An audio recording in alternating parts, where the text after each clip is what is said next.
स्वराज्य केवल एक शब्द नहीं, यह एक संकल्प, एक क्रांति और एक अमर विचारधारा है। भारत का इतिहास वीरों की कहानियों से भरा हुआ है, लेकिन जब बात स्वराज्य की आती है तो छत्रपति शिवाजी महाराज का नाम स्वर्ण अक्षरों में अंकित हो जाता है।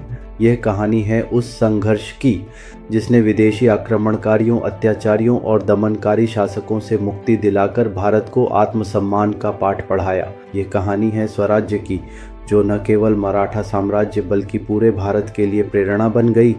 शिवाजी महाराज का जन्म 1630 में शिवनेरी किले में हुआ।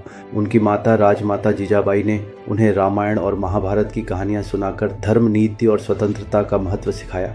तभी से उनके मन में स्वराज्य की लौ जल उठी। लेकिन यह आसान नहीं था, क्योंकि चारों ओर मुगल, आदिल शाही और पुर्तगाली सत्ता का आतंक फैला हुआ था। शिवाजी महाराज ने केवल 16 वर्ष की उम्र में तोरणा किले पर विजय प्राप्त की और स्वराज्य का पहला पत्थर रखा। इसके बाद उन्होंने पुरंदर, राजगढ़, सिंहगढ़ और कई अन्य किलों को जीतकर अपने राज्य का विस्तार किया। उनकी युद्ध नीति अद्भुत थी। उन्होंने गनिमी कावा, गुरिल्ला वारफेयर को अपनाया, जिससे भारी भरकम मुगल सेना भी उन्हें पकड़ नहीं पाई। लेकिन स्वराज्य का सपना केवल किले जीतने तक सीमित नहीं था। यह एक संकल्प था कि यह भूमि केवल भारतवासियों की होगी, न कि किसी विदेशी शासक की। जब आदिल शाही ने अफजल खान को भेजा तो शिवाजी ने अपनी चतुराई से उसका वध कर दिया। जब औरंगज़ेब ने शाइस्ता खान को भेजा तो शिवाजी ने सीधे उसके महल पर हमला कर उसे घायल कर दिया। और जब औरंगज़ेब ने शिवाजी को आगरा में बंदी बनाया, तब भी शिवाजी अपनी बुद्धिमत्ता से बच निकले।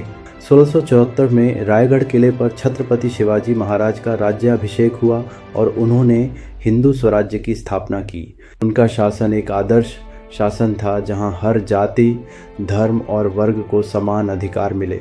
उन्होंने किसानों, व्यापारियों और सैनिकों के कल्याण के लिए अनेक योजनाएं चलाईं। उन्होंने पहली बार भारतीय नौसेना की नींव रखी, जिससे विदेशी ताकतों को समुद्र से दूर रखा जा सके। स्वराज्य केवल शिवाजी महाराज तक सीमित नहीं रहा। यह विचार आगे बढ़ा और पेशवाओं, झांसी की रानी, भगत सिंह, सुभाष चंद्र बोस और अनगिनत क्रांतिकारियों ने इसी विचार को अपनाकर स्वतंत्रता संग्राम में अपना योगदान दिया। स्वराज्य केवल शासन की स्वतंत्रता नहीं है, बल्कि ये हर भारतीय के मन में आत्मसम्मान की भावना जगाने का एक प्रतीक है।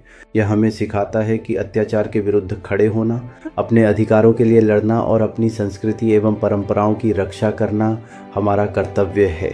आज भी जब हम जय भवानी, जय शिवाजी का नारा लगाते हैं, तो यह केवल इतिहास का हिस्सा नहीं, बल्कि हमारे स्वतंत्र अस्तित्व का प्रतीक बन जाता है। स्वराज्य केवल 17वीं शताब्दी की एक क्रांति नहीं थी, आज भी हर युवा के दिल में जलने वाली एक ज्वाला है, जो हमें आत्मनिर्भरता, साहस और देशभक्ति की राह पर चलने के लिए प्रेरित करती है। जय भवानी, जय शिवाजी।